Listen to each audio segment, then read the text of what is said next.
Hey, what's up everybody? Before you buy another single ounce of silver or gold or anything precious metals, I want to give you my 5 most important tips before buying another single ounce. Keep in mind, everything in this video is just my opinion. Let me know your opinion, your thoughts in the comment section below. And please don't forget to hit that thumbs up button on this video. But what are my 5 most important tips? Number 1 is not buying a single ounce more than you can afford. It is very easy today to overspend on anything because all we have to do is sit on our couch while watching TV with our phone in our hand, and with a click of a button, we can buy pretty much everything we want and put it on our charge card.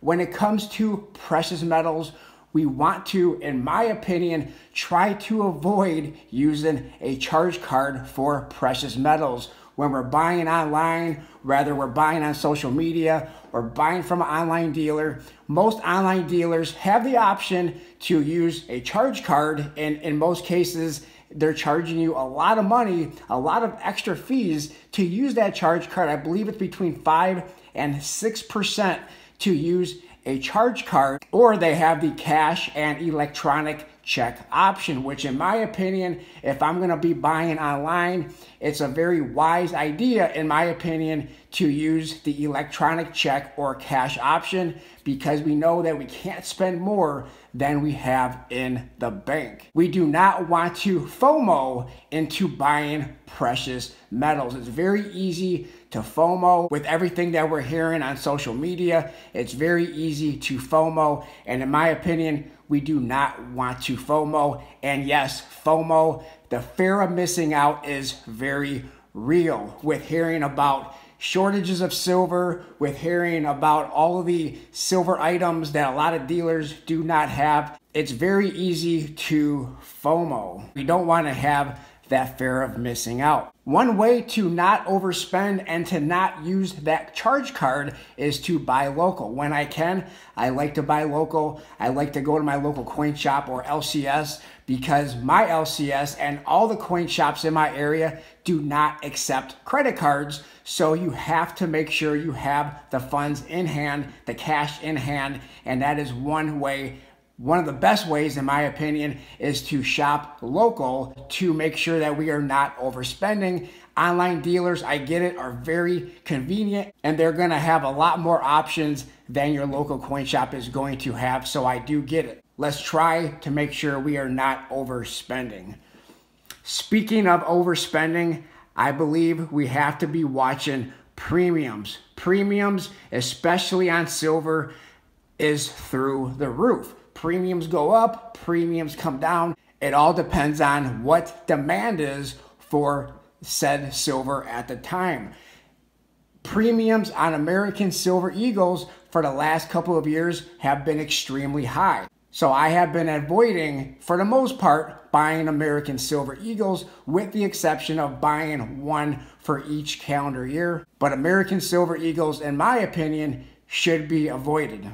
A lot of people believe that generic silver is always cheaper than bullion coins. So I did a little bit of research just before doing this video, and I was looking at a 1 ounce Sunshine silver round compared to some of the more popular silver bullion coins.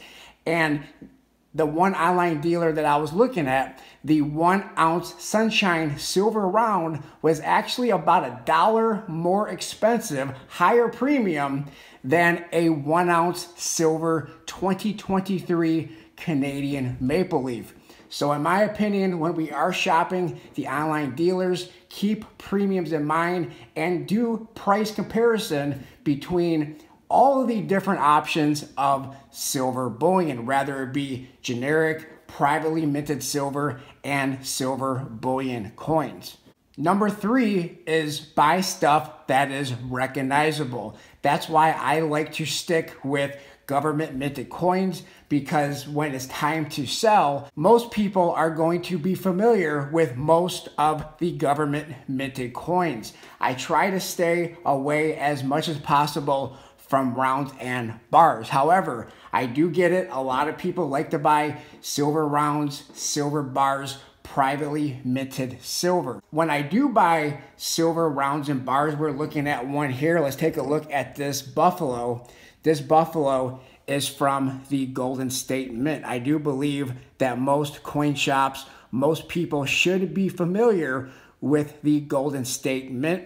And you can see that it is clearly marked 1 troy ounce 999 fine silver. And that's actually gonna be my 4th tip. So my number 3 tip is make sure that the silver and gold we are buying is recognizable. And my number 4 tip is to make sure it is clearly marked for bullion, its weight and purity. So when we are buying privately minted rounds and bars, in my opinion, we want to stick with the more popular, the bigger names that are in the business. It will absolutely cost a little bit more money in most cases to do this, but I think we want to make sure that everything that we buy is recognizable. Golden State Mint is one of the more popular names. Another popular name is the Sunshine Mint. Sunshine Minting Company is the private mint that supplies the planchets for the United States Mint. Most people are familiar with the Sunshine Mint, and a lot of people are also familiar with the Scottsdale Mint. When we are buying rounds and bars, I think it's very important to stick with the more popular names: Golden State Mint, Sunshine Mint, Scottsdale Mint. I could be missing some, but those are the 3 that come to mind at this moment. And last but not least, you always want to have an exit strategy. You always want to know how you are going to sell. Are you going to sell to a local coin shop? Are you going to sell on social media? Are you going to sell on eBay? Very important to know how you are going to sell. If you plan on selling on eBay, you got to keep in mind fees. You have to keep in mind taxes. If you're going to sell to a local coin shop, it's very important to know what your local coin shop is interested in buying at all times. Some local coin shops don't want to buy certain metals. Some local coin shops are not interested in buying silver. Some local coin shops are not interested in buying generic silver. Some local coin shops pay more for silver than others. Some local coin shops pay way under spot for privately minted or generic silver. If your plan is to sell to a local coin shop, it's very important to know what your local coin shop is interested in buying. Some local coin shops, I have a number of local coin shops in my area who's only interested in numismatics, and they are not interested in buying silver for silver weight. They are only interested in buying numismatics. So I believe it's very important to know what your local coin shop is interested in buying, if that is going to be one day your exit strategy. Just to recap, number 1, not buying more than you can afford. Number 2, watch your premiums. Do price comparisons between bullion coins and privately minted rounds if that's something that you are interested in. Sometimes some bullion coins are cheaper, have less premiums than some privately minted rounds and bars. Try to make sure that the precious metals you are buying is recognizable to the potential buyers. Make sure that the bullion that we are buying is clearly marked with the weight and purity. And number 5, have an exit strategy. Let me know what you think in the comment section below. I appreciate everybody for watching. Smash that thumbs up button on this video. Like, comment, subscribe, share, and I'll talk to everybody on my next video. Thanks a lot, everyone.